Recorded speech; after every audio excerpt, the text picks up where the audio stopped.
Se você tiver que escolher uma aula para estudar, meus amigos, para a prova, é interessante escolher essa aula aqui. Foque nessa aula, porque como nós estamos indo nessa caminhada aí da farmacologia para a nutrição, a gente sempre faz uma revisãozinha do que já aprendeu, né? Para que tudo fique mais fresco na memória, né? Então eu trouxe para vocês aqui hoje essa aula que pega um pouquinho do que a gente já viu, relacionado à farmacocinética e farmacodinâmica, tá? E aí a gente extrapola, vamos ver a especificidade dos fármacos. Por que os fármacos são específicos? A gente vai comentar a isomeria novamente, a variabilidade farmacodinâmica e o mecanismo de ação dos fármacos. Aí a gente entra nas doenças que afetam os grandes sistemas orgânicos. Se você também tiver que escolher alguma doença para se especializar no cuidado com os pacientes, pode se especializar em hipertensão, porque a quantidade de hipertensos só aumenta no mundo e é algo que você encontrará com bastante frequência nos seus cuidados referentes aos pacientes, né? Principalmente a alimentação. Vamos para a nossa revisãozinha, então. ADME: absorção, distribuição, metabolismo e excreção. Você também consegue resumir farmacocinética nessas 4 letras. Nós falamos que farmacodinâmica é o papel que o fármaco exerce no corpo e a farmacocinética é o papel do corpo em cima do fármaco, né? Como esse fármaco se distribui, como é que ele é absorvido, qual o metabolismo desse fármaco e como ele é excretado, é a farmacocinética, é o que o corpo faz com o fármaco. A gente viu que isso depende da lipossolubilidade, porque a maioria dos fármacos tem que ser absorvido no intestino. Então, por via oral, os fármacos devem ter uma lipossolubilidade tal que facilite a sua absorção. E a gente sabe também que aqueles fármacos que têm alguma polaridade, eles são excretados mais facilmente. Já os fármacos apolares, que são os lipossolúveis, eles se difundem mais através das membranas. Ah, professor, mas o fármaco apolar, vamos dizer que tem um fármaco aqui apolar, tá? Polar, quer dizer. O fármaco polar, ele não difunde através de membrana? Difunde sim, dependendo da dose, dependendo da quantidade de fármacos, dependendo da permeabilidade da membrana. Eu dei um exemplo para vocês também no tratamento da meningite, que diz respeito sobre a permeabilidade das meninges. Quando há uma infecção nas meninges, aquela permeabilidade muda. E aí a ceftriaxona, que é o antibiótico, consegue atravessar as meninges, as membranas das meninges, e aí exercer o seu papel terapêutico naquele local. E os fármacos polares? Por que eles não passam pelas membranas? É porque eles preferem ficar conectados à água, por meio de pontes de hidrogênio, por exemplo. E a água é uma substância polar. Então não é só que o fármaco não quer passar aqui por dentro dessa membrana, é porque ele fica muito mais confortável diluído em água. Então, para que eu fazer com que esse fármaco polar passe por essa membrana, ele precisa ter, por exemplo, um transportador de membrana. Aí ele passa. Se não for assim, ele vai preferir ficar lá dissolvido em água mesmo e não vai atravessar essa membrana com grande facilidade. Acabará sendo excretado. Para excretar os fármacos, eu preciso que eles sejam polares. Eu preciso que eles adquiram essas cargas. Então, no metabolismo dos fármacos, no nosso corpo, eles são transformados quimicamente para se tornarem polares. E aí se dissolvem em água e são eliminados do organismo, pela urina, pelo suor, pela saliva e até mesmo pelas fezes. Beleza? O grau de ionização. Os fármacos não ionizados, que têm menos cargas, atravessam as membranas com maior facilidade. É o mesmo exemplo que eu dei anteriormente. Porque quando estão carregadas, as substâncias químicas se tornam polares. E aí elas preferem ficar dissolvidas na água. Elas vão interagir tanto com a água que a sua interação com as membranas será mínima. Mas é óbvio que de acordo com a quantidade de fármaco, haverá alguma absorção. Se o paciente, por exemplo, quiser tomar uma quantidade muito grande de um fármaco, ou nos casos de overdose, essa absorção acontece independentemente da polaridade do fármaco. Porque, geralmente, nesse paciente, a dose administrada do fármaco foi muito maior do que a esperada. Certo? Essa ionização depende do pH.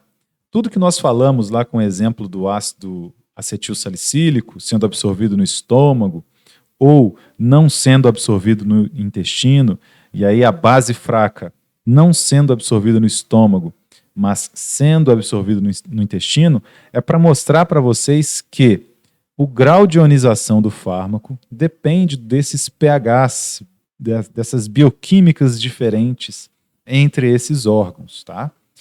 Os órgãos excretores eliminam de forma mais eficaz os compostos polares em detrimento das substâncias altamente lipossolúveis.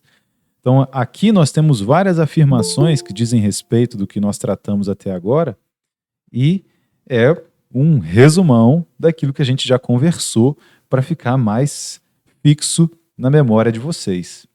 Então, em termos simples, a farmacocinética é a influência do corpo na ação do fármaco.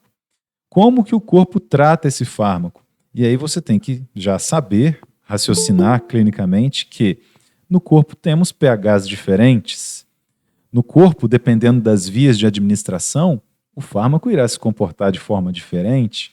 Um fármaco que é administrado subcutâneo, se ele não for solúvel em água, ele vai demorar bastante para ser absorvido. E aí nós vamos entrar nisso lá na frente. Mas tem, por exemplo, tipos de insulina de absorção rápida e insulina de absorção lenta. O anticoncepcional. Por que a mulher pode tomar um anticoncepcional de 3 em 3 meses? Porque ele é apolar. E aí, quando ele é administrado via intramuscular, ele vai lentamente penetrando na corrente sanguínea, se ligando à albumina, sendo distribuído, chegando lá no ovário, impedindo o amadurecimento dos folículos. E por aí vai. Tá? Então, essas noções que dizem respeito aos fármacos, que vocês verão nas bulas, a partir do momento que começarem a precisar desse conhecimento mais específico, lidando com os pacientes de vocês já conseguirão entender de forma mais tranquila. Não será uma primeira vez o contato com esse conhecimento. Será simplesmente um reencontro. Ok? E a farmacodinâmica? São os efeitos do fármaco no organismo. Com quem que esse fármaco interage? Ele bloqueia uma proteína, ele mimetiza uma proteína e aí chega no receptor dessa proteína. Ele é semelhante a um neurotransmissor. Ele impede que uma proteína seja formada. Qual o papel desse fármaco na sua interação com os sistemas biológicos?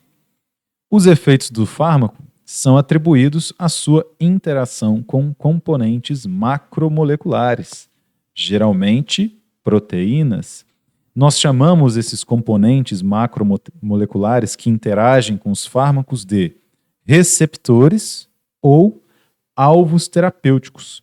Então, os receptores ou alvos terapêuticos são aquelas macromoléculas que interagem com esses fármacos lá no nosso organismo. Nessa interação, o que acontece com esse receptor, com esse alvo terapêutico? A função desse receptor ou alvo terapêutico no nosso corpo pode ser alterada. E aí, esse é o grande segredo da farmacologia. É encontrar quais proteínas estão envolvidas nesse processo e aí inibir aquela proteína. Então, por exemplo, se eu tenho, no caso da hipertensão aí, uma enzima que promove o aumento da pressão arterial, eu vou lá e inibo essa enzima. E aí eu tenho uma redução da pressão arterial. Se eu tenho lá no néfron, hoje nós recapitularemos totalmente o néfron, que é a unidade filtrante dos nossos rins. Se eu consigo fazer com que o néfron não poupe sais, os sais serão liberados na urina. Onde o sal vai, a água vai atrás. E aí eu tenho o que chamo de efeito diurético, né? O paciente vai urinar mais, urinando mais, o volume total de sangue do paciente diminui. Com esse volume diminuído, consequentemente, a pressão arterial diminui. É por isso que os diuréticos são utilizados no tratamento da hipertensão. Nessa interação, então, de um fármaco com seu alvo terapêutico, ocorre uma alteração da função daquele receptor, iniciando mudanças bioquímicas e fisiológicas que caracterizam a resposta ao medicamento. Os receptores dos fármacos geralmente se localizam na superfície celular. Então, geralmente, eles estão na membrana plasmática da célula, ou então estão no próprio sangue circulando. Mas eles também podem estar localizados em compartimentos intracelulares. Existem fármacos que podem interagir com o núcleo da célula, por exemplo. Como visto anteriormente, qual é a proteína plasmática que interage com a maioria dos fármacos, permitindo sua distribuição por todo o organismo? Quando eu digo proteína plasmática, é a forma técnica de me referir às proteínas do sangue, né? Qual proteína que está no sangue que distribui todos os fármacos? Isso Albumina. mesmo, isso aí, albumina, viu como é que eu já sabia que vocês sabiam? Essa proteína é conhecida como aceptor. Então, são termos técnicos que podem cair em questões de concurso lá na frente. Então, a albumina a gente chama de aceptor. Os aceptores não causam diretamente alterações na resposta do organismo ao fármaco. Então, eles servem apenas para distribuir esse fármaco. Só que se a ligação do fármaco com o aceptor for muito eficiente, esse fármaco não estará disponível. A gente chama isso de biodisponibilidade para interagir com seus receptores intracelulares, com seus alvos terapêuticos, porque as proteínas plasmáticas não causam nada, nenhuma resposta fisiológica em relação aos fármacos. Tá? Então, embora as proteínas plasmáticas possam alterar sua farmacocinética, a farmacocinética do medicamento pode ser alterada devido à sua interação com os aceptores, mas não ocorre alteração na farmacodinâmica, ok? Então é necessário incorporar esses dois conceitos aí para compreender posteriormente as bulas, compreender as ações dos fármacos e os tratamentos medicamentosos dos nossos pacientes. Proteínas são o grupo mais importante de receptores farmacológicos, sendo conhecidas também como receptores fisiológicos. Fármacos que se ligam a esses receptores fisiológicos e simulam os mesmos efeitos dos reguladores endógenos são conhecidos como agonistas. Então, o fármaco se liga lá num canal em que outra proteína se ligaria. Vamos usar um exemplo lá do sistema nervoso central. Eu tenho um fármaco que se parece com a dopamina, por exemplo, levodopa. Ela se liga lá no mesmo receptor em que se ligaria a dopamina. Então eu chamo esse fármaco de agonista. Um agonista dopaminérgico. Ele produz a mesma ação esperada da dopamina. E os fármacos que bloqueiam ou reduzem a ação de um agonista são reconhecidos como antagonistas. Então, se eu tenho um fármaco que se liga a um receptor plasmático ou sistema nervoso central e ele bloqueia, se liga irreversivelmente e impede que essa proteína atue, nós chamamos esses fármacos de antagonistas. Tá? Eles bloqueiam aquela ação fisiológica normal do corpo. E o agonista estimula aquela fisiologia normal esperada para aquele receptor fisiológico. E aí existem especificidades diferentes, né? Eu dei o exemplo para vocês lá no começo aí de omeprazol, esomeprazol, lansoprazol, dexlansoprazol, justamente para demonstrar essa especificidade. Uma especificidade estereoespecífica. Existem 2 isômeros, R e S, para todas as substâncias. Todos os ligantes aqui são iguais. A massa molecular é igual. Só que essa ligação está para fora e essa ligação está para dentro. Então esse é o isômero R e esse é o isômero S. Tá? Na verdade, no omeprazol a gente tem os 2 isômeros, RS, 50% um, 50% outro, no omeprazol. E no esomeprazol eu tenho apenas o isômero S. A especificidade do esomeprazol é muito maior do que a do omeprazol, que tem ambos.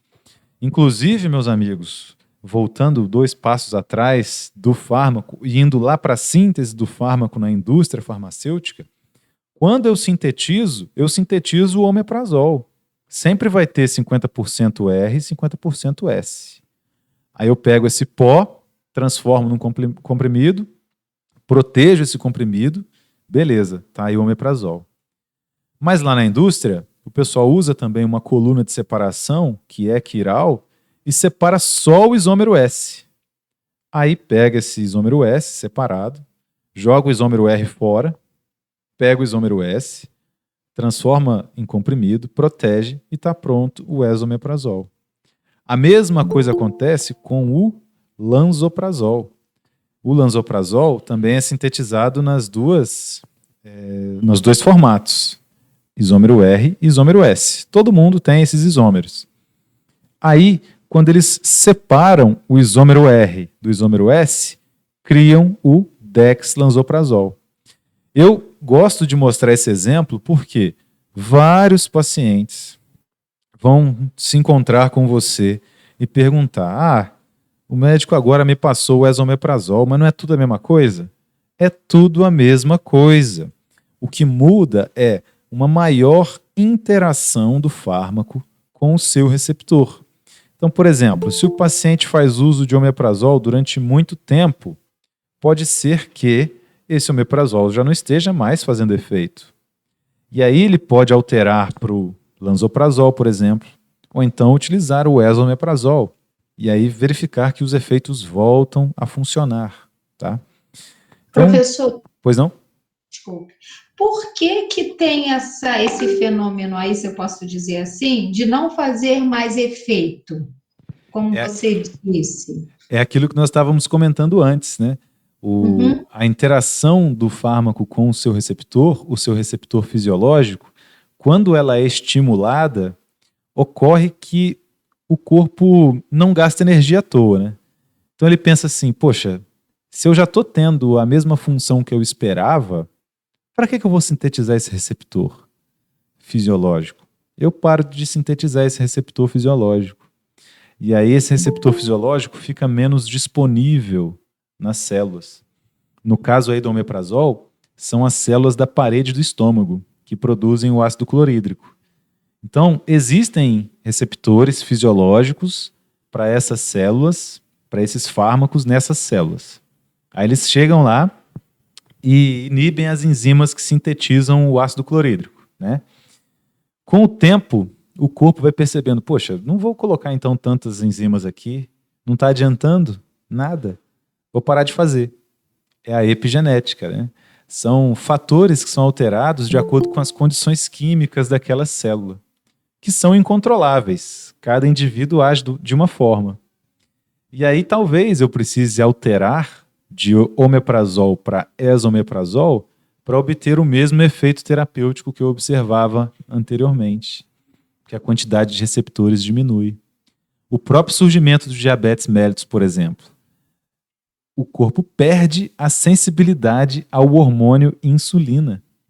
É tanta insulina sendo liberada na corrente sanguínea, liberada lá pelo pâncreas, né, pelas células beta-pancreáticas, que o corpo sofre um feedback negativo. Ele para de sintetizar aquele receptor para a insulina, porque tem muita interação, né? E isso é comum no corpo, né? O paciente, por exemplo, que faz uso de hormônios para hormônios masculinos, né? Testosterona, análogos dos testosterona. Por que esse paciente aí passa a precisar da suplementação hormonal agora sempre? Porque como ele fez a suplementação exógena de testosterona, né, aplicou de fora, os testículos param de produzir. O corpo nunca desperdiça energia. Então, sempre que ele vê uma interação acontecendo além do normal, ele para de fazer aquela interação.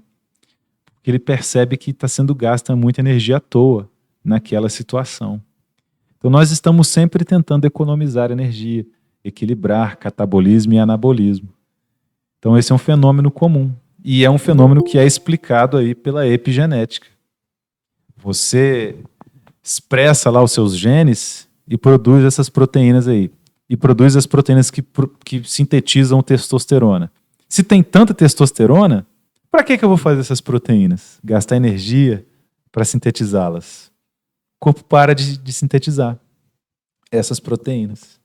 E aí esse paciente, infelizmente, agora, para ele voltar a produzir os mesmos níveis de testosterona, ele vai ter que ficar um tempão sem testosterona algum. Aí ele muda essa epigenética. Tá? É assim que funciona. Esse é o mistério do corpo humano. E aqui também, se o paciente faz uso de omeprazol muito tempo, ele está lá interagindo com o receptor fisiológico por muito tempo, anos. Aquele receptor fisiológico pode mudar de estrutura, por exemplo. O corpo para de sintetizá-lo, diminui o número de receptores fisiológicos, porque é uma interação que está acontecendo demais. E aí, o isômero S interage melhor com o receptor. E aí eu consigo ter aquele mesmo efeito terapêutico. Isomeria você tem que entender da seguinte forma. A gente chama de isomeria quiral. Quiral vem de quiros, que em grego é mão. Você percebe que se você quiser me puxar da tela e eu te der minha mão direita, você tem que também me puxar com a sua mão direita para que essa interação seja a mais eficiente possível. Se você for me puxar com a sua mão esquerda, vai escorregar. Não tem jeito, eu vou cair aqui do outro lado da tela. A mesma coisa acontece com os isômeros RS. A estrutura química é igual, só que o isômero R é a sua mão direita. E aí tem uma mão direita lá naquela proteína em que esse fármaco vai interagir. Então a conexão é excelente. E aí eu consigo inibir essa proteína ou consigo antagonizar ou agonizar essa proteína de forma mais eficiente. Eu me torno um melhor agonista ou um melhor antagonista. Agora, se eu chego com a mão esquerda lá e ele está esperando uma mão direita, haverá interação, só que não será tão eficiente quanto o isômero. Para vocês terem noção de quão específicas são as interações químicas que podem existir no nosso corpo. É muita especificidade, é muita complexidade, tá? E é por isso que a indústria farmacêutica vai sintetizando novas estruturas químicas, de forma a interagir melhor com esses receptores. Então, depois de um tempo, lançaram o lansoprazol, que já muda, tem essa parte aqui diferente do omeprazol, né? E aí, mais à frente, lançaram o dexlansoprazol, que é a mesma coisa do lansoprazol, só que só o isômero S, tá? Isso tudo buscando essa especificidade relacionada aos fármacos. E aí existe uma variabilidade na farmacodinâmica. Os indivíduos variam quanto à magnitude das suas respostas à mesma concentração de um fármaco. Geralmente, esses fármacos são testados em populações distintas, em pessoas que têm 1,70 m, 70 kg de 1,70 m de altura, 70 quilos, e são de um país específico onde o fármaco foi desenvolvido. Então, quando o fármaco é lançado, ele é lançado para esse grupo de pessoas. Ele pode se comportar de forma diferente em outro país, por exemplo. É o que nós vimos em relação à vacina. A Anvisa não demorou para liberar esses dados. Eles estavam testando na nossa população para verificar se era seguro. Porque quando ela foi feita ou a vacina chinesa, ou a vacina norte-americana, ou a vacina russa, ela foi feita com a população daquele local.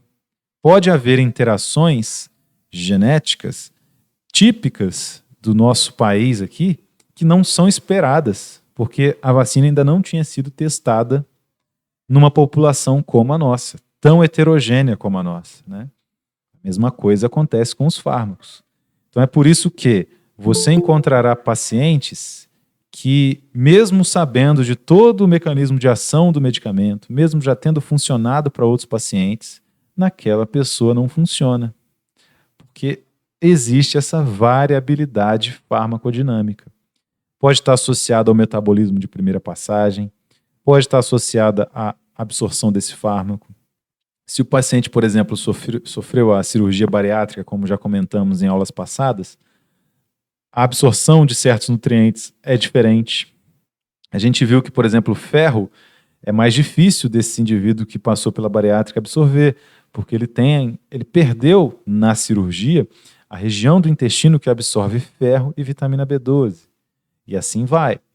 Então, se você for administrar sulfato ferroso nesse paciente, que é um fármaco que o nutricionista pode prescrever, porque ele não tem prescrição médica, né? O farmacêutico pode prescrever também, esse paciente vai apresentar essa variabilidade farmacodinâmica. Tá? Isso também varia quanto à idade, por exemplo, o sexo, peso e região onde essa pessoa está.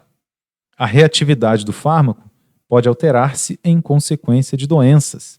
Se o indivíduo também estiver apresentando um outro quadro clínico, ele também pode sofrer dessa variabilidade farmacodinâmica. Qual fármaco apresentado na aula anterior que é polar e mesmo assim é capaz de atravessar meninges?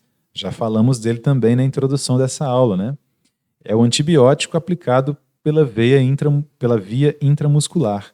Então, é um exemplo típico de uma doença alterando a farmacocinética da ceftriaxona. Por quê? Quando a meninge está inflamada, há uma permeabilidade para o fármaco. As membranas da meninge sofrem alterações bioquímicas no momento da inflamação. E aí isso permite que o fármaco atravesse a proteção que existe do líquido cérebro-espinhal e possa exercer seus efeitos terapêuticos. Quais outras fontes de variabilidade farmacodinâmica podem existir em relação ao tratamento que nós conduzimos com nossos pacientes? Podem haver erros de dose, a dose prescrita, erros de medicação, ou o paciente pode não aderir ao tratamento. A amplitude de absorção pode ser diferente para aquele paciente. As dimensões corporais também fazem com que a absorção possa ser variável. A distribuição dos líquidos corporais. Se o paciente fica muito tempo deitado, se é um paciente acamado, a absorção daquele fármaco é diferente. A ligação às proteínas e aos tecidos. O exemplo que nós demos foi o estado, por exemplo, de subnutrição, em que o paciente não ingere proteínas adequadamente, ele não terá circulando no seu plasma níveis normais de albumina. Então, a absorção desse fármaco será prejudicada. E se ele tiver um metabolismo muito acelerado, se ele tiver hipertiroidismo, ou se ele tiver hipotiroidismo, isso também varia a farmacocinética. E aí permite que haja uma variação farmacodinâmica, porque o fármaco não chegou nos seus receptores fisiológicos. E se o paciente não estiver excretando o fármaco? Se o fármaco foi excretado pelo fígado e o paciente tiver uma insuficiência hepática, esse fármaco pode atingir doses não terapêuticas, né? Pode gerar efeitos adversos. E se o paciente excretar demais o fármaco, ele nem chegará na dose terapêutica. Então, são variações que nós, na farmacologia, aprendemos que existem. Não adianta só prescrever o medicamento e falar para o paciente que vai dar certo. tem que acompanhar o tratamento medicamentoso. Esse tratamento deve vir acompanhado também de exames. Então, no idoso, por exemplo, isso é raríssimo, mas se ele faz tratamento com vários medicamentos, e aí, por exemplo, ele toma digoxina para insuficiência cardíaca, tenho que medir digoxina no plasma. Não adianta só ficar ajustando a dose de fora e vendo se a pessoa se sente bem ou se sente mal. Porque a dose terapêutica da digoxina e a dose letal são muito próximas. E aí, eu preciso dosar esse fármaco no sangue para ajustar a dose. Então, começou com 50 miligramas. Como é que está a dose plasmática? Está boa? Ah, então esse cansaço, ele vem de outro problema. Não é por causa do cardiotônico. Ah, está cansada, né? Então vamos aumentar o cardiotônico porque não deve estar dando o efeito.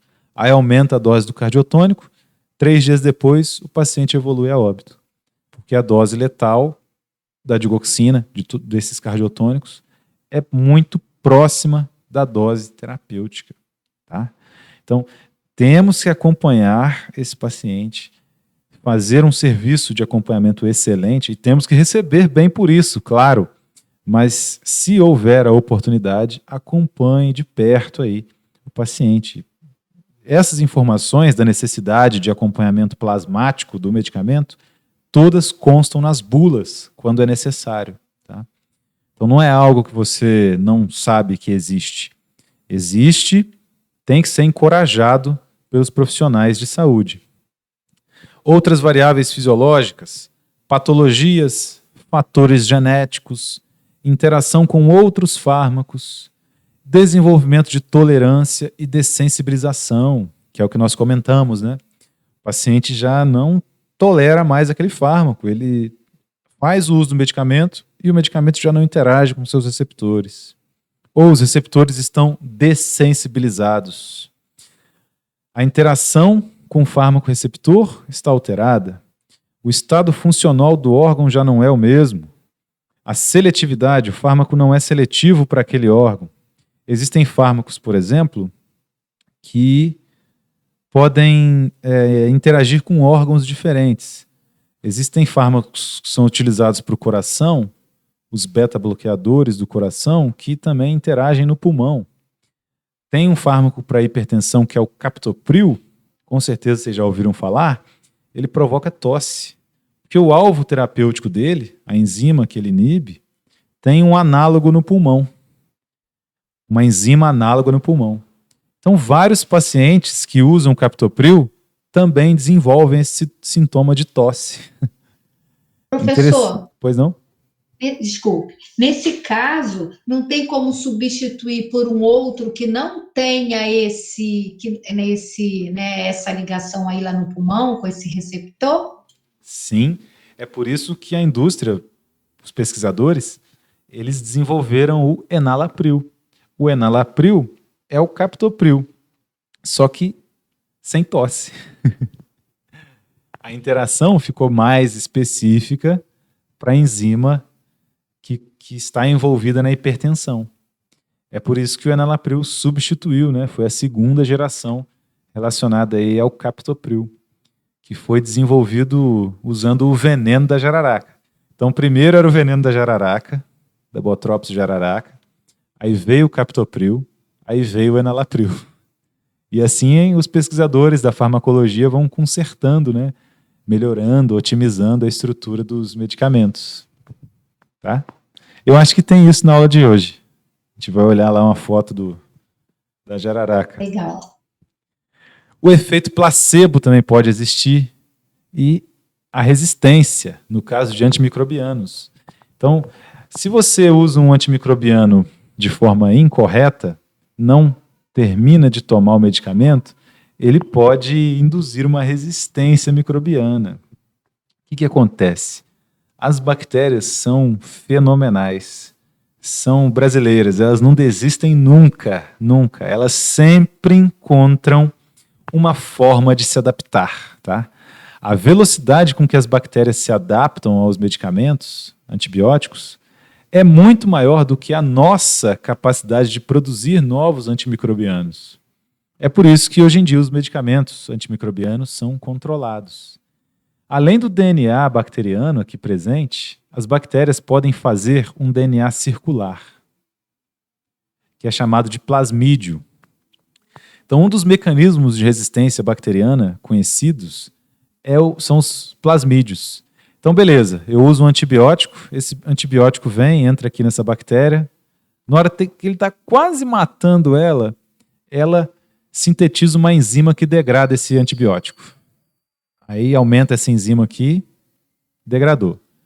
Só que ela sintetizou essa enzima por um DNA plasmidial que ela desenvolveu. Então ela morreu, CPF cancelado. Mas sabe quem que vai ficar aqui no meio? No órgão, no chão, no instrumento cirúrgico? O plasmídio. Aí, um dia, vem outra bactéria aqui. Na hora que ela encontra esse plasmídio, ela captura esse plasmídio. E aí você usa o mesmo antibiótico contra a bactéria, ela já está com o plasmídio sintetizando a proteína e esse antibiótico já não faz mais efeito. Professor, pois não? Isso seria tipo a superbactéria que as pessoas falam? Seria. Tem bactérias que são resistentes a várias classes de antibióticos que não tem como sair fora dessa bactéria. Se pegar, já era. A alternativa que nós temos é fazer a administração sinérgica de antimicrobianos. Porque o que acontece? Quando a bactéria está se preparando para inibir o antibiótico que vem por aqui, um antibiótico, né? Você usa um outro antibiótico que age por outro mecanismo de cá. Então, na hora que ela se prepara para antagonizar esse antibiótico daqui, ela morre por causa do antibiótico que vem para cá em outro mecanismo de ação. Mas existem bactérias que são resistentes a várias classes de antimicrobianos. E tem tipos de resistência bacteriana que independem da classe de antimicrobiano. Existe uma resistência que, por exemplo, são as bombas de efluxo. Então a bactéria sintetiza proteínas de membrana que funcionam como bombas. Qualquer antibiótico que entra aqui é bombeado para fora.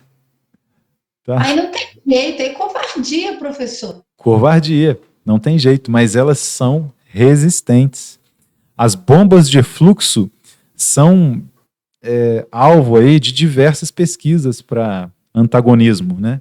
Então, por exemplo, se você tem um fármaco que antagoniza uma bomba de efluxo, ele se liga na bomba de efluxo e impede que ela exerça sua função fisiológica na bactéria. A gente chama de antagonista das bombas de efluxo microbianas, ou inibidores de bomba de efluxo. Quem descobrir um medicamento que consiga antagonizar aí as bombas de efluxo vai ficar milionário, porque é a principal forma de resistência aí que nós não conseguimos controlar, mas existe. É por isso que os antimicrobianos já estão com venda controlada, porque quanto mais você usa, você disponibiliza antimicrobianos, mais as bactérias vão se tornando resistentes. Como o exemplo da aula de hoje, mais plasmídios ficam no ambiente perambulando para que a próxima bactéria vá lá e capture esse plasmídio. Ela pode incorporar esse plasmídio no seu próprio DNA, no DNA bacteriano, e aí aquela resistência vira uma resistência adquirida. Não depende mais de nada. Todas as bactérias ali presentes passam a ser resistentes. Existem bactérias também que produzem biofilme. O que é o biofilme? É um peptidoglicano que envolve as culturas bacterianas.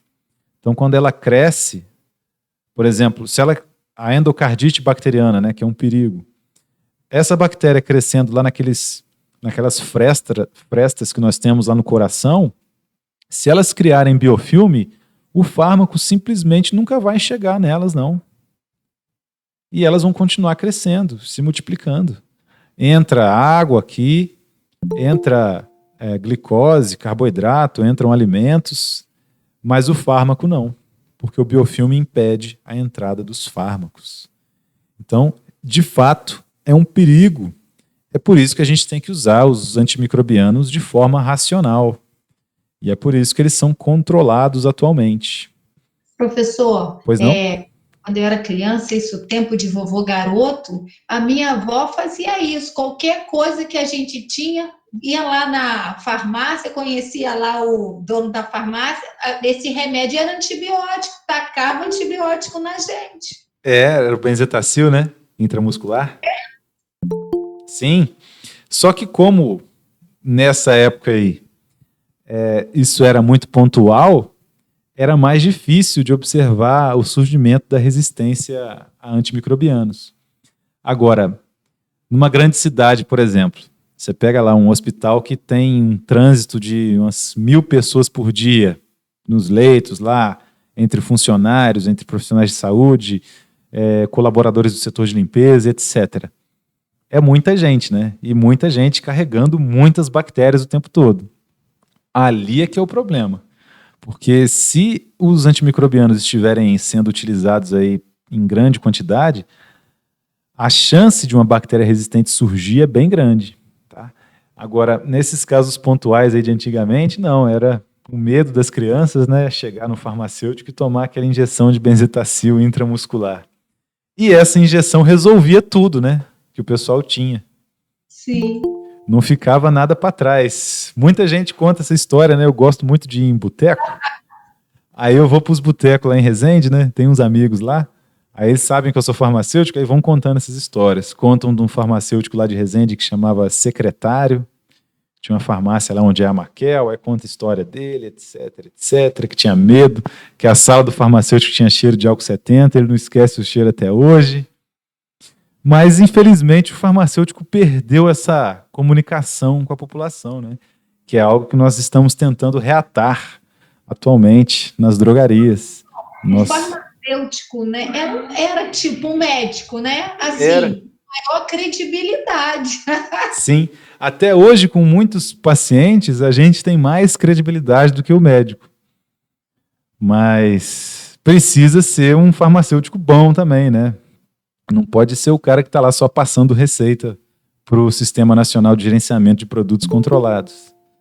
Tem que fazer igual a gente está fazendo aqui na farmacologia, estudar, correr atrás, saber, aprender na prática, né? Conversar com os pacientes bastante. Aí você ganha essa credibilidade novamente. E aqui nós vamos começar então a ver o mecanismo de ação dos fármacos, a farmacodinâmica, né? Nós já fomos apresentados a esses conceitos básicos e abrangentes. O objetivo passa a ser o estudo desses mecanismos de ação. Só que eu não vou falar só o mecanismo de ação para vocês, senão eu vou ficar aqui citando, lendo o mecanismo de ação um atrás do outro. Eu vou revisar a anatomofisiologia desses órgãos junto. Então, a gente começa agora com a hipertensão e olha todos os fármacos relacionados à hipertensão. Então eu preciso fazer uma revisão, porque vários desses fármacos aqui, que vocês vão estranhar completamente os nomes, né? Eles, às vezes, têm a mesma função fisiológica, têm o mesmo receptor fisiológico, ou atuam em níveis diferentes da mesma via fisiológica, tá? Então, hidroclorotiazida, losartana, captopril, enalapril, atenolol, amlodipino, propranolol, que todo paciente fala propanolol, mas é propranolol mesmo, com os R's aí nas duas sílabas, furosemida, nifedipino, clortalidona e alguns outros fármacos que eu coloquei também. Então é necessário que a gente comece a farmacodinâmica por algum ponto. E aí eu escolhi a hipertensão, que é extremamente difundida em todos os nossos pacientes. E aí a gente começa aí com a famosa hidroclorotiazida. Esse é o sistema que controla a nossa pressão arterial. Vejam que simples e objetivo. Eu vou facilitar para vocês, claro. Então vamos lá. Imagina que a sua pressão arterial caiu. Você deitou, está deitado um tempinho, sua pressão vai abaixar. O seu fígado, o seu rim, vai produzir a renina. É uma enzima produzida pelo rim. Por isso que ela tem o nome de renina. A renina transforma uma outra proteína que já está circulando no seu corpo, o angiotensinogênio, em angiotensina 1. Ela é uma enzima e promove essa transformação do angiotensinogênio em angiotensina 1. A angiotensina 1, por sua vez, é transformada por uma outra enzima em angiotensina 2. Quem é que transforma a angiotensina 1 em angiotensina 2? Vocês vão surpreender com esse nome. Chama-se enzima conversora de angiotensina 1 em angiotensina 2. Aí a gente abrevia o nome dela em ECA, né? Enzima conversora de angiotensina 1 em angiotensina 2. E aí, o que a angiotensina 2 faz? Ela aumenta a pressão arterial.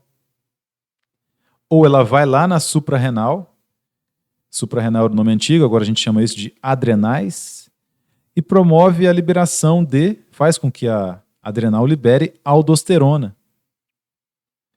E a aldosterona? A aldosterona aumenta a retenção de sal. Por quê? Onde o sal vai, a água vai atrás. Os sais não são polares? Olha o exemplo do bacalhau que você vai comer na Páscoa. Quando a bactéria chega aqui, querendo infectar o bacalhau é salgado. Ele encosta no bacalhau e o bacalhau chupa a água da bactéria. Então, o nosso organismo regula a nossa pressão, regulando a nossa retenção ou excreção de sal. Para aumentar a pressão, então, nesse mecanismo que eu descrevi para vocês, a aldosterona aumenta a retenção de sal. Então, o sal, em vez de ir para a urina, ele volta para o sangue. Voltando para o sangue, aquela água que iria para a urina volta para o sangue. Nós chamamos isso de efeito concentrador dos rins. Eles concentram a urina. Se os rins filtrassem a todo momento tudo que chega neles, a gente ia precisar morar na água e ficar bebendo água o tempo todo, e urinando o tempo todo, e bebendo água o tempo todo. E comendo o tempo todo também, porque nós perderíamos vários nutrientes ali. Mas os rins concentram a urina. Eles não fazem com que você perca toda a água absorvida. Ele reabsorve essa água. Como é que ele reabsorve essa água? Reabsorvendo sal. Ok? O que o diurético vai fazer então? Vai aumentar a excreção de sal. Por quê? Onde o sal vai, a água vai atrás. Se o sal for para a urina, a água vai para a urina e a gente acaba tendo o efeito diurético. Reduz a quantidade total de sangue do corpo do paciente, reduz a pressão arterial do paciente. É simples. Mas vamos... Pois não? Vou fazer uma pergunta assim, muito básica. Como que o sal desse medicamento chega lá no sangue? O sal já está circulando, você já está... Por que a gente tem que comer sal, né? Até o boi, né? A gente põe sal para o boi, para ele lamber lá e tal. Nós precisamos de sal, né? Então ele já está circulando no nosso corpo. Ou ele vai para a urina, ou ele volta. Na maioria das vezes ele volta. Eu falo do medicamento. Aí como que ele... A hidroclorotiazida? Então, ela respeita todos aqueles ritos que nós vimos, né, da absorção da hidroclorotiazida. Então, vai para o intestino, é absorvido no intestino, vai para o fígado, metabolismo de primeira passagem, sai do fígado, liga a albumina. Quando ela está ligada à albumina, vai para o sangue. E aí ela fica presente, distribuída no seu sangue, que é onde ela interage com algum desses passos aqui. Ela pode inibir a ECA. É o mesmo sistema, isso que você falou, né? A primeira passagem, se liga lá na proteína. Isso. E ela pode ir lá no néfron, que é a unidade filtrante dos rins, e quando todo o nosso corpo é irrigado, né? Nós só vemos as artérias que têm calibre grande, né, a olho nu. Mas em volta de cada célulazinha nossa, tem sangue passando também, em arteríolas e vênulas, né? Bem pequenininhas, em volta de cada célula. Então, o néfron também está rodeado aqui de células, e aí o sangue está passando aqui, de pouquinho em pouquinho aqui, em volta dele. E aí é onde esse medicamento chega aqui, ligado à albumina, aqui dentro. Vamos dizer que essa é uma célula do néfron, tá? A albumina está passando aqui com a hidroclorotiazida ligada nela. Quando a albumina chega aqui, o medicamento desliga e ele interage aqui com essas células dessa porção do néfron numa pequena arteríola ali presente. É assim que ele chega lá. Entendeu? É mágico, né, cara? Porque é muito pequeno. Invisível, mas, acontece. Fiz alguma coisa aqui, cliquei em cima de alguém. Mas vamos lá. Modulação da função cardiovascular. Então nós veremos aí essa anatomofisiologia renal, os princípios da ação diurética e já vamos ver aí os diuréticos tiazídicos, principalmente a hidroclorotiazida, que é o mais utilizado, e algumas questões para revisão. Se não sabem, é interessante saber que nossa pressão tem que estar em torno de 12/8. Mas pode ser 10/6? Pode. Pode ser 12,5 por 12,9 por 8,4? Pode também, tá? Então, se você estiver caminhando, sua pressão vai estar mais baixa. Professor, mas por quê? Quando eu caminho, o coração não bate mais forte? Bate, meu querido. Mas aí o que acontece com seus músculos?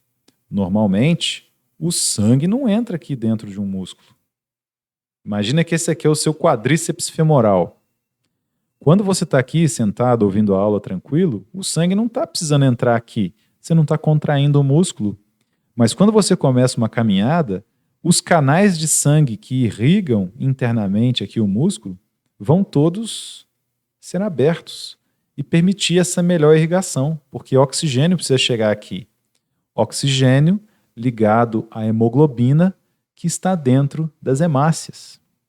Então, o seu volume total de sangue distribuído acaba que diminui, porque mais sangue estará dentro de todos os seus músculos. E aí, quando a gente caminha, geralmente a pressão fica mais baixa mesmo. Mulheres costumam ter a pressão mais baixa, e é normal. O problema é quando ela chega aqui nesses limites no paciente em repouso. Acordou, mediu a pressão, está 130/85, 13/9, 14/9, aí é problemático. Ficou nervoso, a pressão subiu para 15/10. Sou hipertenso? Não. Você precisa entender que é normal também uma pressão de 14/9, de 13/9, 14/10, se você estiver estressado. O estresse aumenta a liberação de adrenalina. A adrenalina é um neurotransmissor da fuga, luta ou fuga.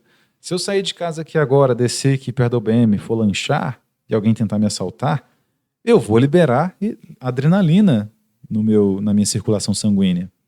Uma das funções da adrenalina é aumentar a oxigenação dos músculos e para isso ela aumenta os batimentos cardíacos para aumentar a pressão arterial. Eu preciso lutar para fugir ou correr para fugir ou lutar para me defender, né? Então, quem está estressado tem a pressão alta por quê? Por causa dessa liberação contínua aí de adrenalina devido ao estresse. E isso é normal, tá? Não é porque o paciente está nessa situação que ele vai começar a tomar os antihipertensivos. Vamos nos voltar, então, diretamente para o rim? O rim foi projetado para filtrar grandes quantidades de plasma, reabsorver substâncias que o corpo deve reservar e eliminar substâncias de descarte. Os 2 rins produzem cerca de 120 ml de ultrafiltrado por minuto. 120 ml de ultrafiltrado por minuto, enquanto apenas 1 ml de urina é produzido por minuto. Já pensou se você produzisse 120 ml de urina por minuto? Ia ser uma ida ao banheiro só e você já estaria seco, completamente seco. Portanto, aproximadamente 99% do ultrafiltrado é reabsorvido a um incrível custo de energia. Então, nós gastamos energia para reabsorver esses nutrientes e principalmente a água.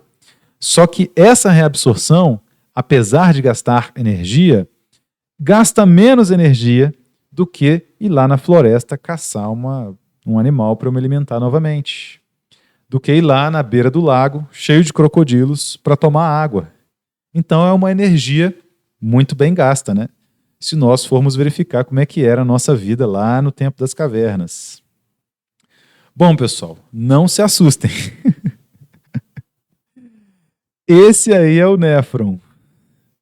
É lógico que você não precisa saber isso aí, nem decorar. Você só precisa saber que existe, tá? Então, o que acontece? Essa aqui é a unidade filtrante dos rins. Tem trilhões de néfrons dentro dos rins. O que acontece? As nossas veias vêm chegando aqui, as nossas artérias, né? Se embolam aqui, dentro dessa cápsula, embolam uma na outra e depois isso sai. Todo o nosso sangue se capilariza para pequeniníssimas arteríolas que se embolam dentro da cápsula de Bowman, que é a cápsula do néfron. Tá? E o néfron, a partir desse embolamento que existe aqui, é onde ele vai receber esses nutrientes que são filtrados, os sais, os carbonatos, o cloreto de sódio vem para cá, os cloretos, né? Os íons sódio, os íons cloreto. Algumas proteínas entram aqui também. O ácido úrico entra aqui. Tudo isso tem que passar aqui por todos esses desdobramentos do néfron até chegar no túbulo coletor que vai enviar tudo lá para a urina. Aqui em volta do néfron, eu também tenho artérias, tá? Tenho veias circulando aqui em volta do néfron. Então, muitas vezes, entre essas diferentes partes, o sal sai dessa parte aqui e entra numa artéria novamente. Uma artéria que está circulando aqui em volta do néfron, ou uma veia. Ou ele sai daqui e entra nessa artéria de cá novamente. A água, principalmente, quando eu aumento a reabsorção de sódio num desses pontos do néfron, a água que está circulando aqui dentro do néfron volta para essa artéria também novamente, ou para essa pequena veia que está aqui do lado do néfron. Eu preciso mostrar anatomicamente isso para vocês, senão a gente não consegue entender esses fármacos. E vejam a complexidade de um único néfron. Eu não sei se eu consigo voltar para ver vocês igual antigamente. Aqui. Aê. Vejam a complexidade de um único néfron. Então, existe aqui o glomérulo, que é onde as arteríolas se acumulam para que possa ocorrer o processo de filtração. Depois tem túbulo contorcido proximal, túbulo reto proximal, ramo descendente delgado, o 3, o 4, o 5, né? Ramo descendente delgado, o 4. O 5, ramo ascendente delgado. O 6, ramo ascendente espesso medular. O 7, ramo ascendente espesso cortical. O 8, segmento pós-macular do túbulo reto distal. Esse aqui é interessante. Percebam que ele está pertinho do glomérulo. Então, o único que a gente tem que se ater é esse aqui, número 8, segmento pós-macular do túbulo reto distal. Depois também tem o túbulo contorcido distal. A hidroclorotiazida age no túbulo contorcido distal do néfron. É lógico que você não vai explicar isso para o seu paciente, mas para você entender como é que funciona um diurético, principalmente a hidroclorotiazida, eu tenho que te mostrar essa parte aqui do néfron. Túbulo conector, túbulo coletor interno, túbulo coletor cortical, o 12, duto reto coletor da medula externa, o 13, e o duto coletor da medula interna. Passou daqui, meus amigos, urina. E existe também a aldosterona, que coordena a passagem de água nessa etapa dos túbulos coletores. Você já percebeu que quando toma cerveja, você costuma urinar bastante? Isso é público e notório, né? Cerveja ou qualquer tipo de álcool. Pois é, meus amigos. Nós temos um hormônio produzido lá na hipófise, que é o chamado hormônio antidiurético. Então ele atua aqui nessa etapa, impedindo que haja diurese, por isso que ele é chamado de hormônio antidiurético. Só que aí ele é inibido pelo álcool. O etanol inibe o hormônio antidiurético. Então, como ele inibe uma antidiurese, a água migra aqui para os túbulos coletores e vai embora. É por isso que quem consome bebida alcoólica urina bastante. O efeito diurético do álcool, tá? É aqui que ele acontece. Agora, na próxima vez que você for no boteco tomar uma cerveja, você já consegue explicar por que as pessoas que tomam cerveja têm vontade de urinar. Aqui eu coloquei só mais um detalhamento, não é de se esperar isso aí para vocês estudarem nem decorarem isso, é porque existe outra nomenclatura que engloba aí, por exemplo, 1, 2 e 3 chama de túbulo proximal, 4 e 5 chama de túbulo intermediário, 6, 7, 8 e 9, 6, 7, 8 e 9 de túbulo distal, e assim sucessivamente, tá? Só queria deixar aqui registrada essa outra nomenclatura. E tá aí uma foto mais real do que seria o nosso néfron. Veja que nós temos uma arteríola aferente, que é de onde chega o sangue, e uma arteríola eferente, que é o sangue que saiu depois da filtração do glomérulo. Tá? Aí, a arteríola eferente vai também se capilarizando aqui em volta do néfron, porque ela tem que receber de volta aquilo que não for liberado pelo néfron nos túbulos coletores, certo? E aí uma vênula, que é a transformação de todas essas arteríolas. Vai tudo convergir para uma pequena vênula. E aí esse sangue volta lá para o seu corpo, para o seu coração, volta com esses nutrientes que eu não joguei fora, com sais que eu não joguei fora, para que eles sejam reaproveitados no meu metabolismo, tá? Então é assim que cada néfron filtra todo o seu sangue, 120 ml filtrados por minuto. É um órgão extremamente eficiente e tem um grande efeito concentrador. Nesse minuto, em vez de produzir 120 ml de urina, nós produzimos 1 ml. Então é um ultrafiltro, um filtro que não tem igual no planeta Terra. Anatomia e fisiologia renal. Nós já vimos anatomia, né? Vamos dar uma olhada naquele segmento que eu separei para vocês, que é o número 8 lá, também conhecido como mácula densa. O ramo ascendente espesso passa entre as arteríolas aferente e eferente. Tá vendo aqui a arteríola aferente e a eferente? É essa parte aqui, ó, que é essa parte aqui.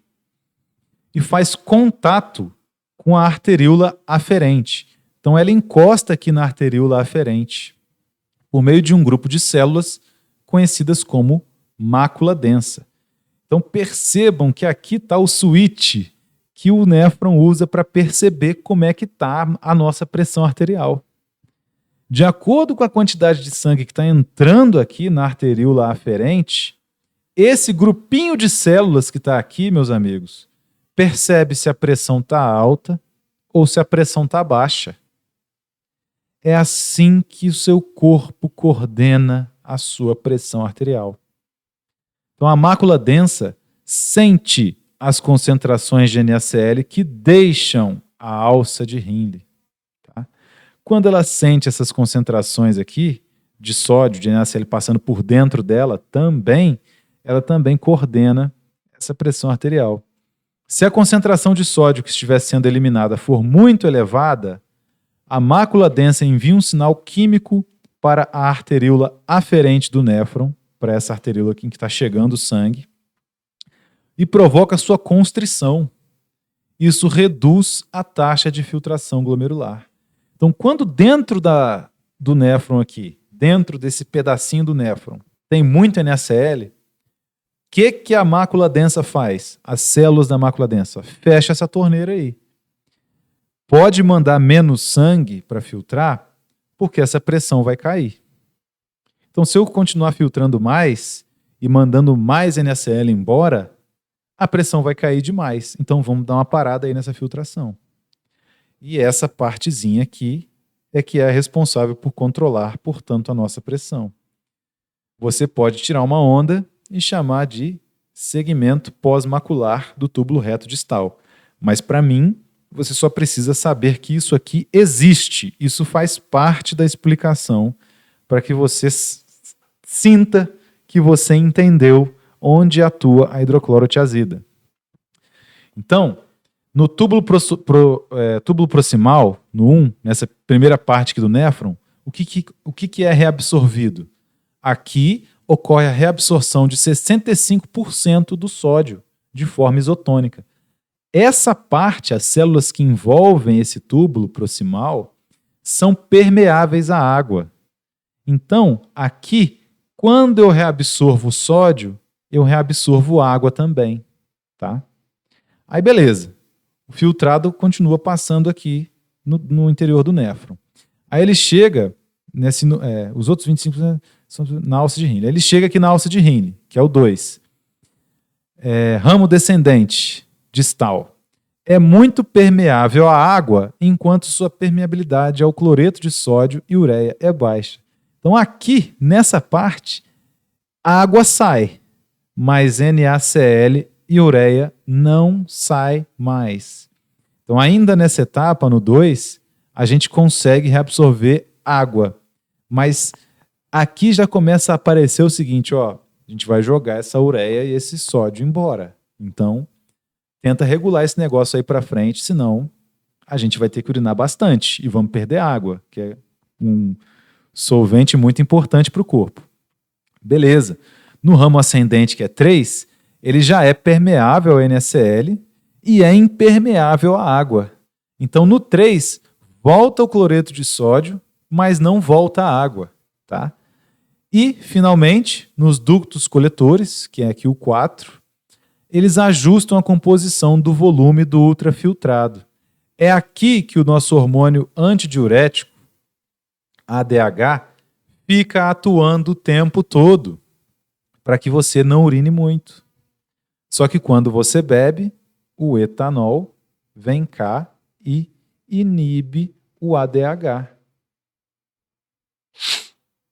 É por isso que quando toma cerveja urina bastante. É o efeito diurético do álcool. Então o ADH está aqui nos ductos coletores ainda controlando esse volume de água. Ok? Tem outro hormônio também, a aldosterona, que é produzida lá no rim. Eu mostrei a aldosterona aqui num dos primeiros slides. Olha ela aqui, a aldosterona, produzida pelos rins e aumenta a retenção de sal. A aldosterona atua sobre os ductos coletores, aquela parte em verde que eu mostrei para vocês com o número 4, estimulando a reabsorção de sódio. O hormônio antidiurético, que eu já comentei, deixo aqui registrado, né, para você não precisar copiar nem se preocupar, está tudo aqui escrito, modula a permeabilidade dessa parte do néfron em relação à água. Na ausência do ADH, o sistema de dutos coletores fica impermeável à água. Então toda a água que entrou no néfron vai embora. Eu não reabsorvo essa água aí nos ductos coletores. Na presença de ADH, o sistema de ductos coletores torna-se permeável à água. E a água, então, é reabsorvida. Se eu não tenho ADH, não tenho essa permeabilidade. Toda a água que chegou aqui vai embora para a urina. Tá? O etanol inibe a liberação de ADH da neurohipófise, que é um órgão que produz vários hormônios que está lá no meio da sua cabeça. O acetaldeído, principal metabólito do etanol, também inibe a liberação do ADH. Então esse efeito ainda persiste até mesmo na sua ressaca. E aí? Farmacologia renal. Vamos falar da hidroclorotiazida? Aonde que a hidroclorotiazida atua? Aqui, ó, nessa parte do néfron. Por isso que eu precisava te apresentar o néfron e mostrar para você o que está acontecendo nessa partezinha aqui do néfron. Aproximadamente 0,2 milímetros após a mácula densa, que é aquela que fecha a torneira da circulação sanguínea, o túbulo contorcido distal divide-se aqui em túbulo contorcido distal 1, 2 e 3. O TCD1 expressa o cotransportador de NaCl sensível a tiazidas. Então aqui existe um cotransportador de cloreto de sódio que joga o sódio de novo na circulação sanguínea. Tá? Se eu inibo esse transportador de sódio, que joga o sódio de volta na corrente sanguínea, o que acontece com esse sódio? Ele continua, então, aqui no interior do néfron e vai embora. Onde o sal vai, a água vai atrás. Então, se o sódio está indo, a água vai atrás também. Porque eu não transportei o sódio de volta para o sangue. Diurese. É assim. Ao bloquear o cotransportador, o sódio permanece no lúmen do néfron e aí vai embora. Então o sódio vai permanecer aqui no lúmen do néfron, né? Na luz do néfron. As moléculas de água do entorno, das pequenas arteríolas aqui presentes, migram para o local onde o soluto está mais concentrado. Assim como a bactéria que tenta dominar o bacalhau, ocupar lá o bacalhau. E perde toda a sua água para o bacalhau. Tá? E aí ocorre a diurese. Simples. Diuréticos são fármacos que aumentam a taxa de fluxo da urina. Aumentam a excreção de sódio. Nós chamamos isso de natriurese. Um desequilíbrio prolongado entre a captação dietética de sódio e sua perda é incompatível com a vida. Então, tudo bem que o paciente que é hipertenso deve consumir menos sal. Será mesmo? Porque se ele está eliminando muito sódio fazendo uso da hidroclorotiazida, será que se ele consumir o mínimo de sal, não será prejudicial para ele? Aí é onde a gente... Pode falar. Não, professor. Não. É aí que a gente tem a interface, uma interface muito interessante com a nutrição, né? Que vai coordenar essa absorção aí de macro e micronutrientes. Porque se esse paciente usa hidroclorotiazida, ele está jogando muito sódio para fora. E ele não pode ficar sem sódio. Sódio participa de reações químicas. O sódio é necessário, extremamente necessário no nosso corpo. Então, essa recomendação de comer menos sal, eu não acho que cabe muito para o paciente que usa hidroclorotiazida, porque ele já está justamente jogando bastante sal fora. Ele tem que comer normalmente o sal. Não pode ser aquela pessoa que come sal, comida muito salgada, né? Isso aí é evitar o abuso do sal, por exemplo. Sempre que eu encontro com pacientes que fazem uso, eles comentam isso aí. Ah, mas foi recomendado não comer sal. Não. Não abusar do sal. Agora, a alimentação, os níveis dietéticos normais de sódio, que vocês com certeza conhecem melhor do que eu, tem que ser mantidos. Tá? Porque esse paciente está todos os dias, cada vez que ele urina, e ele vai urinar bastante, ele está jogando bastante sódio, excretando bastante sódio. Tá? A natriurese possui um curto efeito, pois passam a atuar freios diuréticos como forma de proteger a vida. Então, esse organismo passa a produzir mais aldosterona. Nós vimos a aldosterona lá no sistema renina-angiotensina, aquela aqui de novo. Então, como o corpo sente que está urinando bastante, por causa da perda de muito sódio, e aquele volume corporal diminui, queda da pressão arterial, todos esses mecanismos aqui envolvidos no sistema renina, angiotensina, aldosterona aumentam, culminando no aumento de quem? Da aldosterona. Então, esse abaixamento da pressão provocado pela hidroclorotiazida aumenta a quantidade de aldosterona. É um rebote que o organismo tem, tá? Como forma aí a proteger a vida. Porque essa pressão arterial não pode diminuir muito a ponto de deixar a vida do paciente em risco. Mas o próprio corpo aciona seus mecanismos, que é aquele sistema que eu expliquei para vocês, aumentando a quantidade de aldosterona. E aí os diuréticos se dividem em tiazídicos, dialça e poupadores de potássio. Vejamos agora os tiazídicos. Quem são, para você se acostumar com os nomes? Hidroclorotiazilda, que os pacientes pedem bastante, clortalidona, clorotiazida, metolazona, indapamida e quinetazona. Tá. A gente começa aí estudando a hidroclorotiazida porque ela é um dos fármacos mais utilizados, aí, segundo o levantamento que eu peguei no artigo, cuja referência está lá no começo da aula.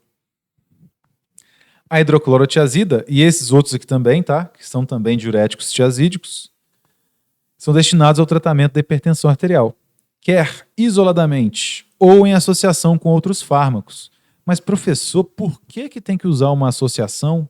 Uai, a gente não viu que a hidroclorotiazida aumenta, como um mecanismo rebote, a síntese de aldosterona, a função da aldosterona? Então, muitas vezes, ao usar a hidroclorotiazida, a epigenética do paciente muda, como estávamos comentando. A expressão gênica de todos esses fatores aqui aumenta, o que acaba aumentando a quantidade de aldosterona presente na circulação. E aí a pressão do paciente passa a não baixar mais. Então eu preciso usar outro fármaco que iniba essas outras etapas do sistema renina, angiotensina, aldosterona. Entenderam? É onde os genes mudam sua expressão e o organismo vai se adaptando a essas condições. Pode ser ainda utilizado no tratamento do quê? Edemas associados com insuficiência cardíaca congestiva. Deixa eu explicar para vocês esses edemas. Vou explicar para vocês a perna inchada das grávidas, por exemplo. Imagina que isso aqui é uma perna. A perna da Mônica lá, né? Tá igualzinho. Enfim, tem uma circulação sanguínea acontecendo aqui, né? Desce a artéria, volta a veia. Dentro do sangue nós temos quem? Albumina, nossa famosa e conhecida albumina, a proteína plasmática de maior concentração. Ok. Aqui em volta nós temos outros tecidos, certo? Nesses tecidos tem água, né? H2O, vou fazer a água aqui em roxo. Em homenagem às mulheres. Feliz Dia das Mulheres. Parabéns para todas vocês. Mas enfim. Obrigada. De nada. O que acontece? Lembra do efeito bacalhau da Páscoa? Junto com a bactéria? A água vai para onde está mais concentrado. O soluto. No caso do bacalhau, sal de cozinha. Então, se eu tinha água aqui dentro da bactéria, na hora que ela encosta no bacalhau, a água é totalmente absorvida. Se a sua concentração de albumina, meu amigo, diminuir no seu sangue, ou aumentar, existirão efeitos semelhantes aqui. Se, por exemplo, diminui a concentração de albumina, esse órgão aqui vai ter uma concentração maior de sais. Sais estarão mais presentes na circulação dessa perna que eu estou mostrando para vocês. E aí, se eu tenho mais sais, digamos que o paciente usou a hidroclorotiazida. Aí, pode ser até um efeito adverso da hidroclorotiazida, tá? Isso concentra o sangue. A desidratação concentra tudo que está dissolvido no sangue. Enfim, esse paciente vai ter a água migrando desses tecidos que estão aqui em volta para o interior dessas veias. Ou, se a concentração aqui de albumina baixa, o que acontece? A água migra de dentro das veias para esse tecido que está aqui fora. Então, podem acontecer as duas coisas. Mas no caso do paciente que tem uma hipoalbuminemia, seja por uma insuficiência renal, seja por uma hipovitaminose, tá? A concentração de albumina vai ficar bem escassa aqui. Então a água vai migrar de onde? Do interior dessas artérias e veias para o espaço intersticial. Porque aqui fora, nessas células que estão aqui fora, do tecido que está aqui fora, acaba tendo uma concentração maior de sais, uma concentração maior de proteínas. Então, por que no boteco tem o pé inchado? Com certeza vocês já ouviram essa expressão. A pessoa bebeu até ficar com o pé inchado, né? O pé inchado é uma insuficiência hepática. Pouca albumina circulando, a concentração dos eletrólitos, a concentração das proteínas é maior aqui, nesse espaço intersticial. A água migra das artérias e veias para esse espaço intersticial. O pé do paciente fica inchado, a perna fica inchada. Então, se você vir um pé inchado no boteco, é insuficiência hepática. Não tem outra explicação, a não ser que seja algum outro problema específico, né? Mas geralmente o alcoolismo gera esse pé inchado por conta disso. E a pessoa que bebe muito, geralmente se alimenta mal. E aí não tem condição de manter uma concentração adequada aí de nutrientes e de albumina na circulação. A perna incha, tá? E aí usa-se a hidroclorotiazida para tratar esses edemas. Se o sangue circula lentamente, que é o caso aqui, né, de onde eu vim, a insuficiência cardíaca congestiva. Quando o sangue circula de forma lenta aqui, lembra que eu falei que a albumina é utilizada como fonte de aminoácidos para células? Conforme a albumina vem se difundindo, ela é utilizada pelas células como fonte de aminoácidos, né? Então a quantidade de albumina aqui diminui. Só que o sangue está tão lento, está circulando tão lentamente, que o que acontece?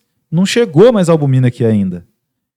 A concentração do espaço intersticial é muito maior do que a concentração interna das artérias e veias da perna. A água migra das artérias para o espaço intersticial. A perna da pessoa incha. Nosso paciente fica com os membros inferiores edemaciados, que é o jeito técnico de falar perna inchada, né? Então, na insuficiência cardíaca congestiva, também temos esses edemas. Na cirrose hepática, já expliquei, né? Temos esses edemas. E aí a hidroclorotiazida vai aumentar a diurese.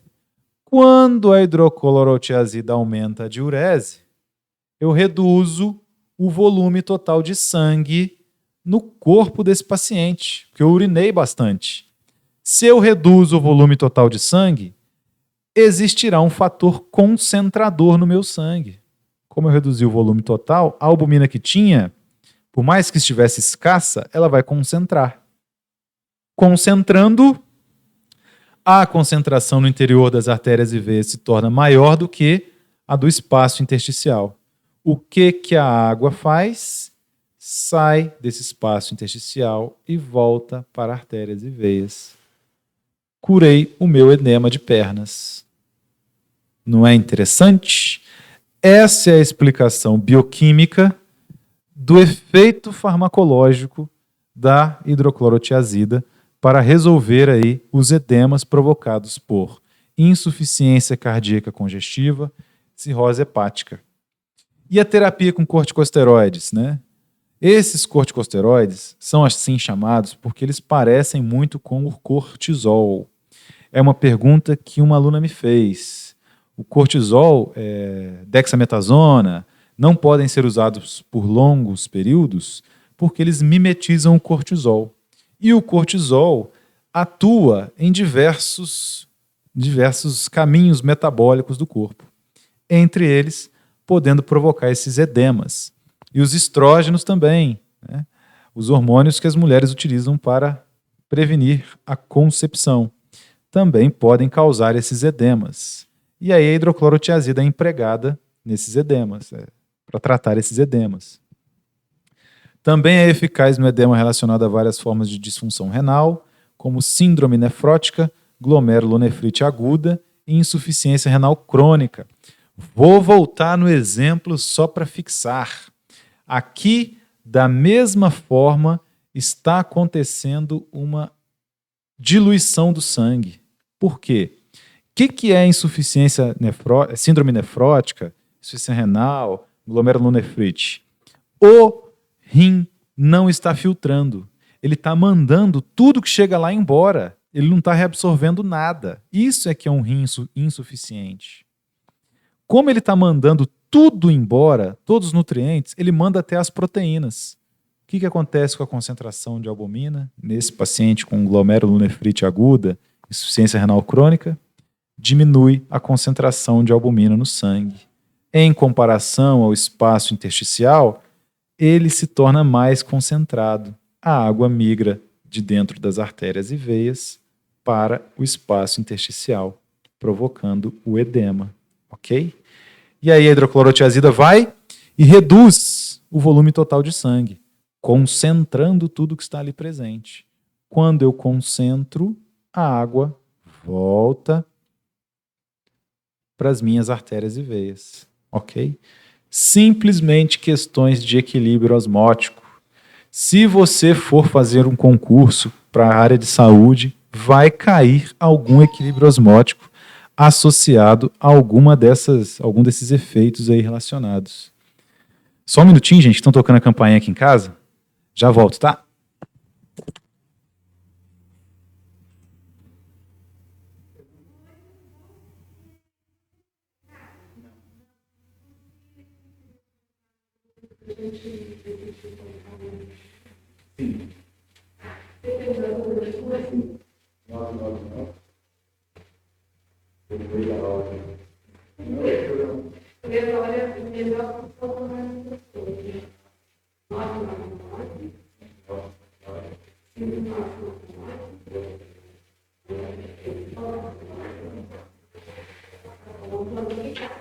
De nada.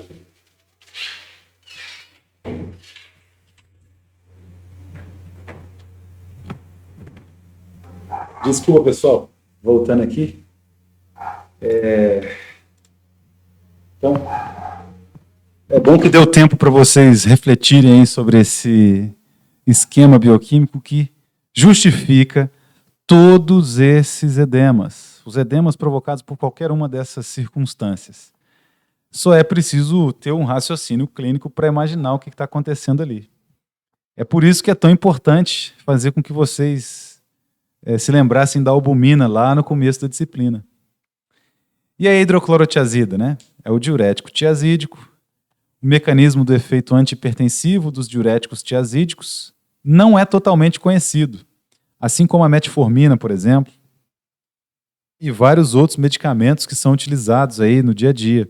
Não se sabe como exatamente eles agem, mas verifica-se empiricamente que eles têm essa atuação. As tiazidas afetam os mecanismos tubulares renais da reabsorção eletrolítica, ou seja, lá naquele túbulo que eu mostrei para vocês, elas impedem a reabsorção do sódio. Isso aumenta a excreção de sódio, onde o sal vai, a água vai atrás, ocorre um aumento da diurese. Tá? Então ele aumenta diretamente a excreção de íon sódio e cloreto, privando o corpo do excesso de água. As perdas de potássio ocorrem secundariamente, substituição por sódio e por secreção ativa no túbulo distal. E se o edema ocorrer numa gestante? Aí a gente pode usar um outro tiazídico, no caso é a furosemida. Mas por que ocorre o edema na gestante, meus amigos? Vamos olhar a perna da gestante aqui agora também. Lá em cima, né, na barriga, tem um bebê crescendo, não tem? Então o volume de sangue da gestante aumenta. Quando o volume de sangue da gestante aumenta, dilui os constituintes do sangue da gestante. Essa diluição faz com que o espaço intersticial fique mais concentrado do que o interior das artérias e veias. A água migra das artérias e veias para o espaço intersticial. A perna incha, tá? Mesmo esquema, e é por isso que eu amo a bioquímica, ela nunca muda, só mudam as causas, né? O que está causando essa diluição plasmática, ok? Desequilíbrio eletrolítico. Como com todos os pacientes submetidos à terapia diurética, é necessário verificar regularmente os eletrólitos séricos em intervalos apropriados. As tiazidas podem diminuir a excreção urinária de cálcio. Se eu jogo muito sódio fora, o corpo não vai jogar o cálcio. Então, se está saindo muitas cargas positivas, o cálcio acaba não saindo.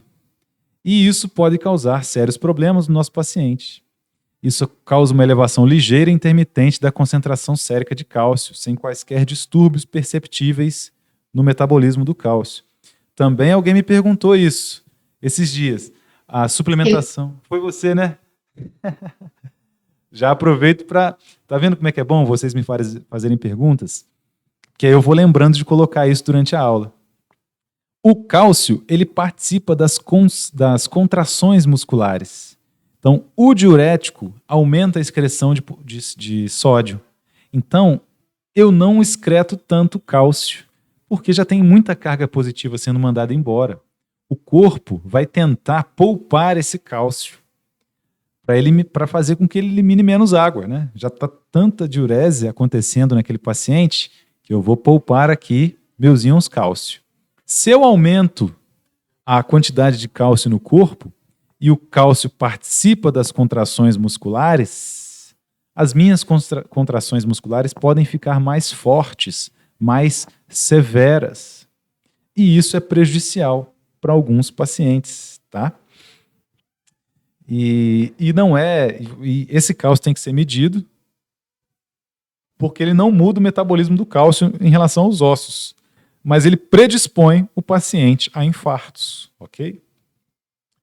Metabolismo. A terapia com tiazida pode precipitar hiperuricemia ou gota em certos pacientes. Então, ainda assim, essa terapia pode induzir o paciente a desenvolver aí a gota. Tá? A terapia tiazídica pode prejudicar a tolerância à glicose, por exemplo. Pode ser necessário ajuste posológico dos agentes antidiabéticos. Então, se o paciente for diabético e também usar esses agentes antidiabéticos, concomitantemente à hipertensão, e fizer uso da hidroclorotiazida, ele pode ter que rever as suas doses de agentes antidiabéticos, incluindo a dose de insulina. Por quê? Tudo isso que eu mostrei para vocês gira em torno da diminuição do volume total de sangue. Quando esse volume diminui, ele concentra o que está lá dissolvido no sangue. Então, de repente, aquela quantidade de açúcar circulante vira uma quantidade de um diabético. Porque depois de urinar, a concentração de glicose no sangue aumenta. Não porque o paciente está ingerindo mais doce, mas porque o volume total de sangue diminuiu. E aí é por isso que o paciente que faz uso da hidroclorotiazida pode ter problemas com os seus antidiabéticos. Ele vai ter que rever a sua dose de insulina. Viu? Então, é esse raciocínio clínico que faz a gente tecer essas considerações. Isso, é claro, está na bula. Não precisa decorar. Quando você estiver com seus pacientes, você lerá isso lá. Eu só preciso mostrar para você que isso existe. Nas grávidas, geralmente, a gente usa aqui o diurético de alça, que é a furosemida. Ele é menos agressivo. Ele atua em outro transportador. É um cotransportador de sódio potássio cloreto, localizado na membrana lumeal do ramo ascendente da alça de Henle, que eu coloquei aqui para vocês. Ó. É esse ramo aqui. Então, na verdade, ele inibe também, assim como a hidroclorotiazida, a reabsorção do cloreto de sódio. E aí o cloreto de sódio não volta para o sangue. Onde o sal vai, a água vai atrás. Aumenta a excreção de sódio, tá? E geralmente ele é utilizado nas grávidas. Sobre a crise hipertensiva, é correto afirmar que... Uma questãozinha aí pra gente... Uma questãozinha, um caso clínico, para encerrar nossa aula. O que nós podemos afirmar aqui sobre a crise hipertensiva? A crise hipertensiva pode ser classificada em duas situações distintas. Uma chamada de urgência hipertensiva, em que se encontra lesão aguda em andamento em órgão-alvo, e outra chamada de intercorrência hipertensiva, em que há necessidade de controle urgente, mas não imediato, da pressão arterial. Pegadinhas, né? Eu sei que lendo assim fica difícil. É melhor vocês darem uma olhada nisso depois, com mais calma, tá? Essa aí é uma questão de concurso que eu trouxe para vocês, falando sobre o tema. Mas eu não consigo deixar o suspense, né? Aqui no caso dessa questão, ó, se a crise é hipertensiva, por que eu não preciso de um controle imediato da pressão arterial? Preciso, né? Então nessa aqui você já descarta a alternativa A. A crise hipertensiva surge apenas nos pacientes cuja hipertensão tem sido mal controlada ou com aqueles que interromperam abruptamente seus medicamentos. Tem certeza? Quem fica estressado não tem crise hipertensiva? Também tem, né? Então aqui também é uma alternativa incorreta, porque falou que apenas nos pacientes cuja hipertensão tem sido mal controlada. Letra C. As emergências hipertensivas são tratadas com doses orais de agentes de ação rápida, como diuréticos e beta-bloqueadores. Essa alternativa aqui, você vai precisar do nosso início de farmacologia, que fala da questão das vias de administração. Se é uma emergência hipertensiva, meus amigos, eu vou fazer uso oral? Não. Eu posso fazer uso até sublingual, mas uso oral não, né? Descartada a letra C. Eu vi um barulhinho do chat, alguém já deve ter respondido aí. A emergência hipertensiva é uma situação em que a pressão arterial deve ser imediatamente reduzida, não necessariamente para menos do que 14/9, com o objetivo de conter ou evitar lesões dos órgãos-alvo. Por quê? Essa pressão pode estar 20/15. Eu tenho que reduzir. Não precisa nem ser para baixo de 14/9, não. Eu só tenho que reduzir. Por quê? Porque isso pode gerar lesões, né? Microlesões dessas pequenas arteríolas que irrigam as células, essas arteríolas podem se romper. Se esse rompimento acontecer, aí, meus amigos, pode haver diversos problemas no nosso organismo. Então, a emergência hipertensiva tem que ter aí o abaixamento repentino dessa pressão no paciente. E aí, geralmente, são utilizados fármacos na via sublingual para fazer esse controle emergencial da pressão arterial, tá? Porque se essa pressão continuar alta, podem ocorrer danos nos nossos tecidos, nos nossos músculos, sobretudo tecido cerebral e musculatura cardíaca, tá? E aqui eu coloquei também, se não me engano, um caso clínico. Vamos ver o que é isso aqui. Se é para vocês. Vamos dar uma raciocinada aqui em cima, ó. Paciente LDU tem apresentado frequentemente níveis pressóricos maiores que 140 mg e 90 mg. É o 14/9, né? Ele acaba de sair do consultório médico e vai até o UBS em que você trabalha no cuidado com os pacientes. Aí, diante dos cuidados do profissional de saúde, como você explicaria o mecanismo de ação da clortalidona, sabendo que trata de um diurético tiazídico? Então, o que você vai falar para o paciente que está querendo saber como é que funciona o medicamento? Ó, esse remédio vai fazer o senhor perder mais sal na urina. E aí, onde o sal vai, a água vai atrás e o senhor acaba urinando mais. É assim que ele funciona, né? Você tem que ser o mais objetivo possível e, sobretudo, precaver o paciente dos efeitos adversos, da possível desidratação, da ocorrência de diabetes, né, do prejuízo para o paciente que tem diabetes, ter que rever as doses dos antidiabéticos, né?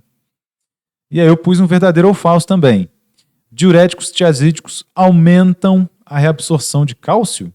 Se verdadeiro, explique como o uso desses fármacos pode interagir com a digoxina, um fármaco digitálico. Se falso, diferencie hipocalemia e hipercalcemia. Essa questão é bruta, né? Mas a gente viu na aula que sim, eles aumentam a reabsorção de cálcio. O problema relacionado ao cálcio está nas contrações cardíacas, predispõe o paciente a infartos e a digoxina é um cardiotônico.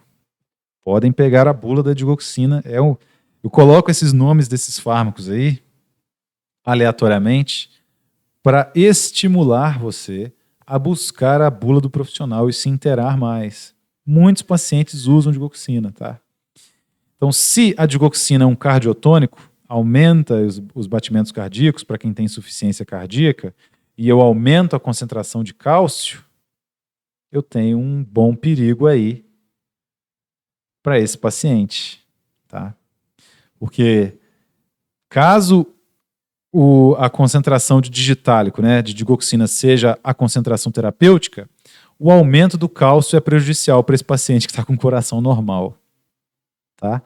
E caso ele tenha uma reabsorção de cálcio, qualquer nível, qualquer alteração que aumente aí a quantidade de digoxina no plasma é um perigo para esse paciente também, porque ele está mais predisposto ao infarto duplamente, tanto por causa do aumento da digoxina, quanto por causa do aumento do cálcio.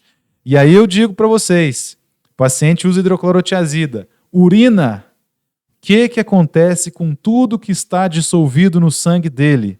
Concentra, aumenta a concentração. Se eu aumento a concentração da digoxina, eu posso chegar perto da dose letal, a dose prejudicial. Então, nunca deixe o seu paciente usar nenhum diurético concomitantemente ao uso do cardiotônico, digoxina ou da digitoxina, que são duas formas, né, de cardiotônicos bem semelhantes. Tá?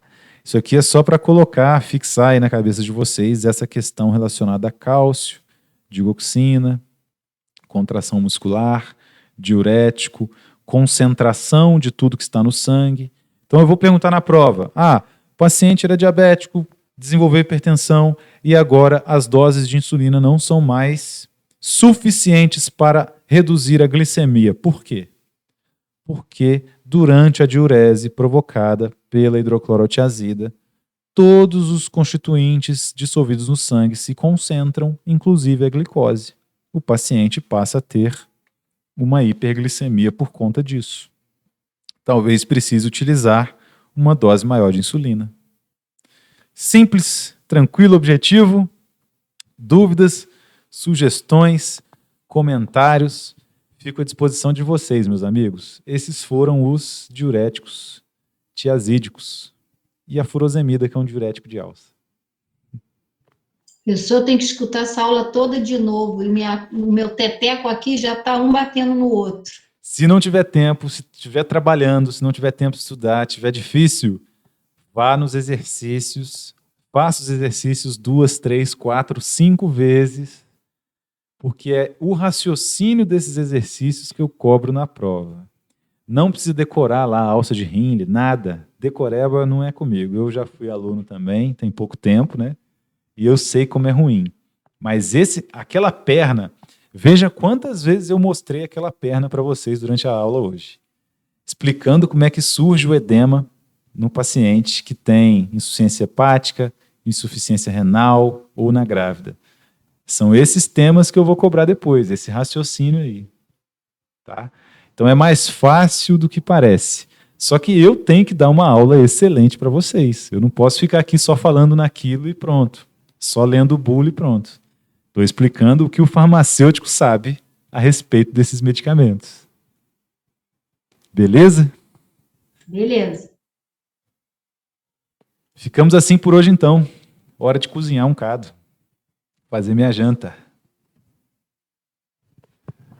Falou para vocês. Boa noite. A gente se vê. Boa noite, professor. Muito obrigada, tá? De nada. Boa noite, professor. Boa noite, tamo junto.